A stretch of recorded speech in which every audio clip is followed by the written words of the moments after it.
Hello, Crochet Fairies! Panibagong araw, panibagong crochet project na naman ang ating natapos. Ito ngayong nabanggit ko na sila romper doon sa video ko kahapon. Ang mahirap lang sa part na to ay doon sa granny square sa waistline. Ang pattern na to ay kay Mrs. Ganchilio. Sila ang name na to. Kung gusto mo po ang pattern na to, paghahanap na lang ang kanyang FB page, Mrs. Ganchilio. Napakaganda nga ng project natin ngayon at nagandahan ako dito sa color red kasi nakaka-sexy talaga at napaka-eleganteng tignan kapag suot mo to. Actually, may nagawa na din ako na ganito din. Last time, ang color nun ay dark yellow at dirty white. Nai-post ko na din noon yung picture ko na yon, nasuot ko to. Ito na yung short, yung bottom part. Malapit ko na siyang matapos.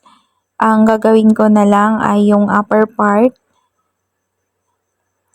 At ang pinaka nakakatakot talaga, pinaka nightmare namin na crocheter ay kapag hindi natin nagustuhan yung outcome or kulang or sobra yung size natin ay magtatastas talaga tayo, magkakaroon tayo ng instant spaghetti. Itong part na to ay nasimulan ko na yung upper part dun sa kabilang part ng body part. Yun nga lang, hindi ko natanong si client kung ano ang size ng kanyang navel hanggang sa collarbone. Hindi ko natanong kung gaano siya kahaba, kaya habang ginagawa ko yung first part, kailangan kong isuot doon sa aking manikin para matansya ko kung gaano siya kahaba.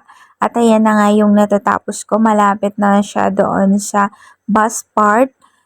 At yun nga, kailangan kong tansyahin, tansya-tansya na naman yung ating gagawin. At ito na yung outcome. Ganito na siya kaganda. So, kung gusto nyo din mag-order ng ganitong crochet outfits, message nyo lang ako or mag-comment kayo dito sa video na ito. At nagpapasalamat ako sa mga client ko na nag-order, nagtitiwala sa atin. Thank you for trusting Shell DC Crochet at more orders to come dahil full-time crocheter na tayo. Thank you for watching. Until my next video. Please don't forget to follow, subscribe, and like this video. Bye!